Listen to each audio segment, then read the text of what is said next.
नमस्कार दोस्तों, वार न्यूज़ में सभी दर्शकों का स्वागत है। महाराष्ट्र के अंदर एक नया संक्रमण जन्म लिया जिसका नाम जीबीएस है, यानी गैब्रियल वेरियस सिंड्रोम्स। इस नाम की बीमारी ने सबसे पहली मौत पूना शहर में भी, उसके बाद सोलापुर शहर में भी। इस मौत से पूरे महाराष्ट्र में हड़कंप मच गया है और ये संक्रमण इतना खतरनाक है और इसका इलाज इतना महंगा है कि इसका एक इंजेक्शन 20,000 रुपये में आता है। इसी की तहत पिंपरी चिंचवड़ और पूना महानगर पालिका को स्पष्ट तौर पर महाराष्ट्र के उप मुख्यमंत्री अजित पवार ने आदेश दिए हैं कि इसका इलाज फ्री में करा दिया जाए। इसके अब तक ये संक्रमण के जो मरीजों की संख्या है 71 से 100 के करीब पाई गई है। ये तेज़ी से फैलता है और इसके जो लक्षण हैं वो बड़े खतरनाक हैं। इसकी वजह से महाराष्ट्र का स्वास्थ्य विभाग परेशान में है और पुणे महापालिका के आयुक्त ने स्पष्ट तौर पे लोगों को जानकारी दी है कि इसे भयभीत होने की ज़रूरत नहीं, इसका इलाज संभव है और सरकार इसका इलाज मुफ्त में करवाएगी। अजित पवार के आदेश के बाद पूना महापालिका के आयुक्त ने कहा कि हमारे पास पर्याप्त व्यवस्था है और हम पूरी तरह से इसको सक्षम हैं कि हम इसका इलाज करेंगे।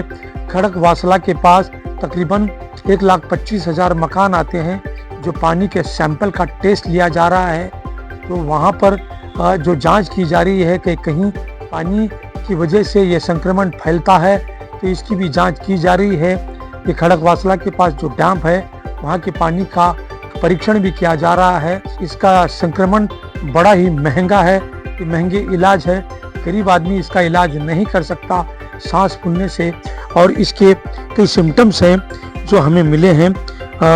25,578 घरों का सर्वेक्षण किया गया था। इसकी वजह से वहाँ के पानी के सैंपल लिए हैं।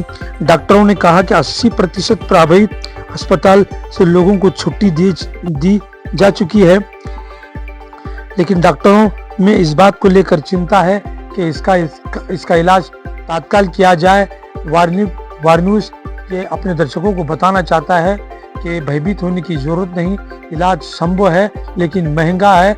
इसके लिए प्रिकॉशन ले, अपनी इस बीमारी से जूझ रहे लोगों के पास न जाएं, डिस्टेंस रखें। यही वार न्यूज़ की एक रिपोर्ट है। धन्यवाद।